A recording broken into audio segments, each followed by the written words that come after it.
Hey, I'm Sam. Welcome to Brickwall Pictures. The Quiet Family is a South Korean dark comedy thriller with horror elements from 1998. The film was the debut of writer-director Kim Jee-woon, who would go on to make the likes of A Tale of Two Sisters, I Saw the Devil, and The Good, the Bad, and the Weird, amongst others. The Quiet Family also provided important early supporting roles for Choi Min-sik and Song Kang-ho, who would both go on to become two of the South Korean film industry's biggest and best leading men.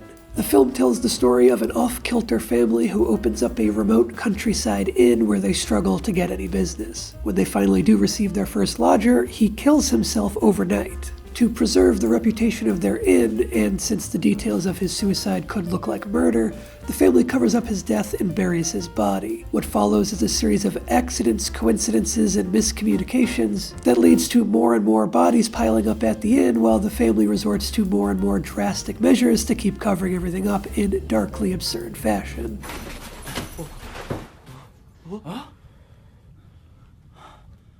급살하려는 놈들 우리하고 무슨 왼수진 게 있다고. 뭘 그렇게 보고 있어? 빨리 가서 비닐포대 가져와.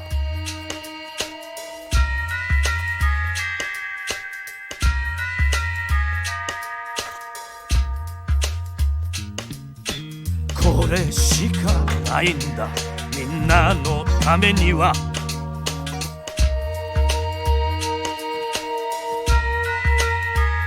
The Happiness of the Katakuris is a 2001 Japanese film from the incredibly prolific Takashi Miike, who also released Family, Family 2, Visitor Q, Agitator, and Ichi the Killer, all within the same year, 2001. The Happiness of the Katakuris tells the story of the Quiet Family. That's right, it's the exact same story.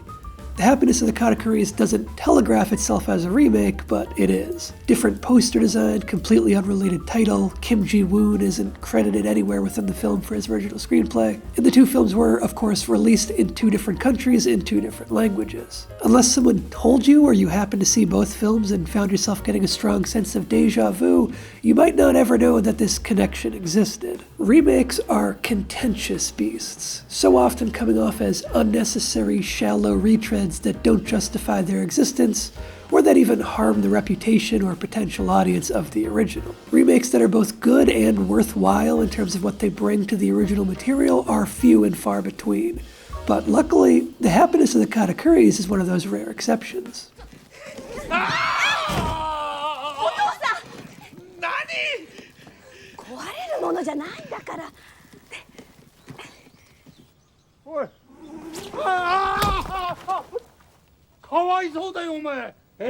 One of the things I love most about the work of Takashi Miike is how eclectic his filmography is and how unabashedly bizarre his films always are. And The Happiness of the Katakuris certainly has no shortage of weirdness. On a plot level, The Happiness of the Katakuris is a nearly one-to-one remake of The Quiet Family, until you get to the ending. But the style, tone, moment-to-moment storytelling, and presentation are all completely different.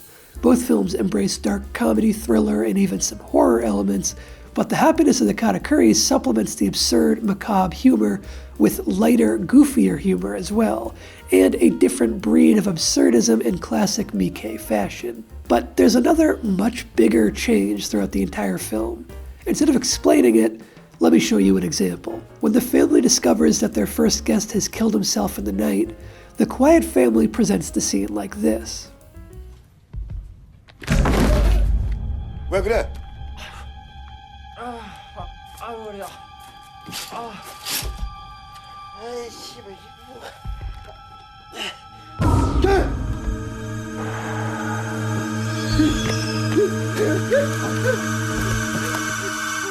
When The Happiness of the Katakuris handles the same scene, it's executed like this.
The Quiet Family is not a musical, but The Happiness of the Katakuris is.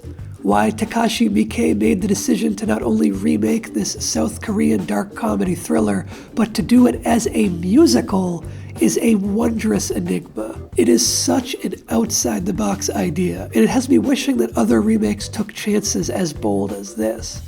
If you're going to remake something that was already good, then you ought to do something different to give the remake some kind of X factor. I think there's a widespread misconception that remakes should strive to be accurate facsimiles of the original, and shot-for-shot remakes certainly don't help in that department. But why should that be true? The original already exists. Give us something new, even if you're relying on an existing framework. Oh, and the musical numbers aren't the only radical addition made by The Happiness of the Katakuris. The remake also introduces madcap stop-motion sequences, another bizarre outside-the-box choice that is so much fun in execution.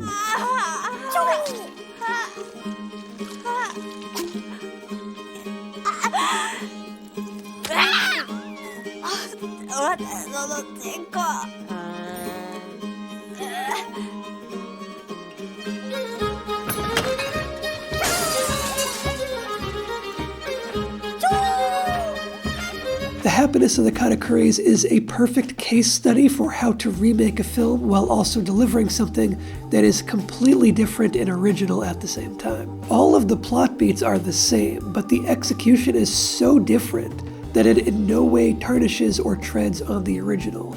And perhaps divisively, this is one remake that I think is vastly superior to the original. Don't get me wrong, The Quiet Family is a pretty good film too. It's got a good grasp of tone, some really fun moments, and some good performances. But keeping in line with its status as a perfect example of how to do a remake, The Happiness of the Katakuris does everything The Quiet Family did, not just differently, but better. The Quiet Family is not perfect, and if an imperfect film is going to be remade, let that remake be an opportunity to patch up the shortcomings. The Happiness of the Katakuris excels in this regard. The character arcs are tighter, the themes of the film take much sharper form, the humor hits harder, and the couple of contrived plot devices from the original are reworked and fixed in a way that feels effortless, like it always should have been this way. Depending on your tolerance for weirdness, you may still prefer The Quiet Family. It's a far more conventional and easily palatable work, and The Happiness of the Katakuris might simply be too strange for you. But if you can get on its wavelength, then it is the stronger piece of work overall. When The Quiet Family needs to introduce a love interest, it does so in familiar, standard fashion.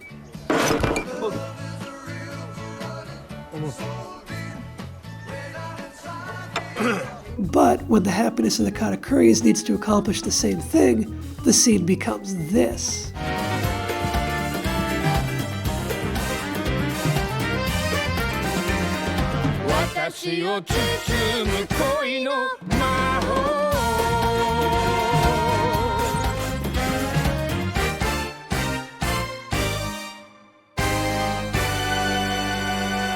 When there's a fight with that love interest later on, here's how each film executes it.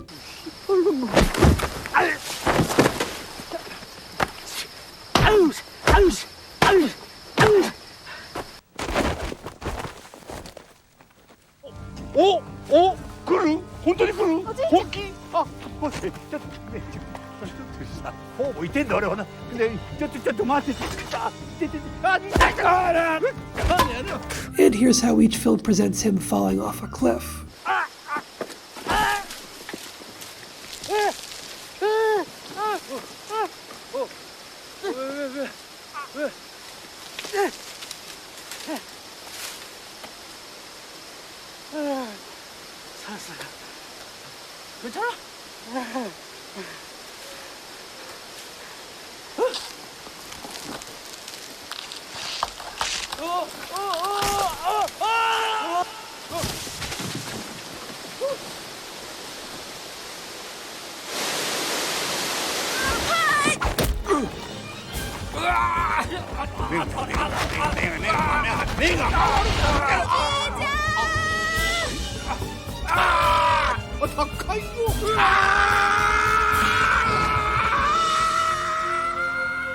The Happiness of the Katakuris is bursting with creativity in the ways it chooses to repurpose the same plot beats into something radically new.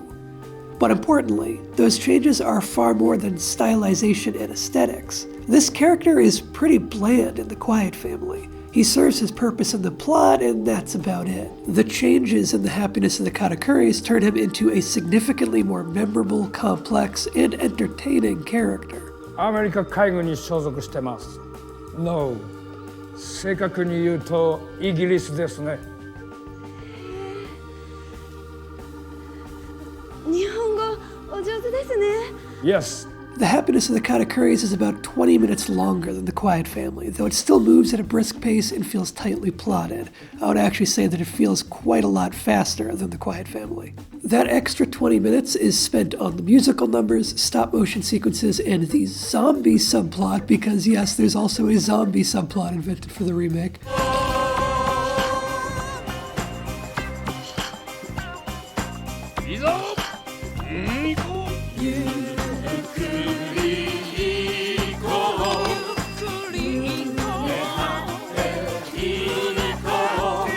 But the film also uses that extra time for greater characterization. Song Kang-ho and Choi Min-sik are both excellent in their roles in The Quiet Family, but their equivalent characters are so much better defined and rounded in The Happiness of the Katakuris.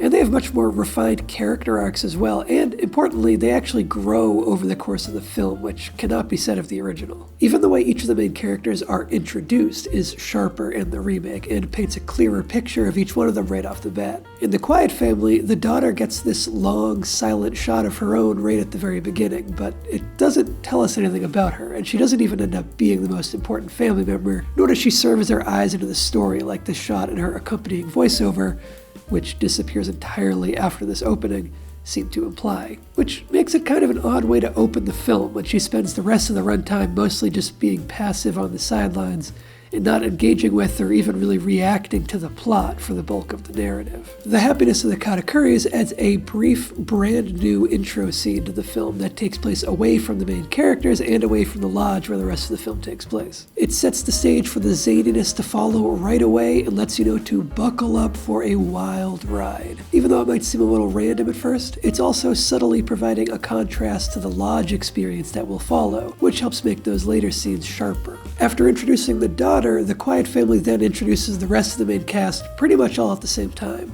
It works well enough as a way to present them as a homogeneous, oddball family unit. The trade-off is that it ends up taking longer for each family member to feel distinctive, though it gets there eventually. The Happiness of the Katakuris takes a different approach to make each character distinctive right off the bat. Rather than a homogeneous group introduction, The Happiness of the Katakuris gives us this.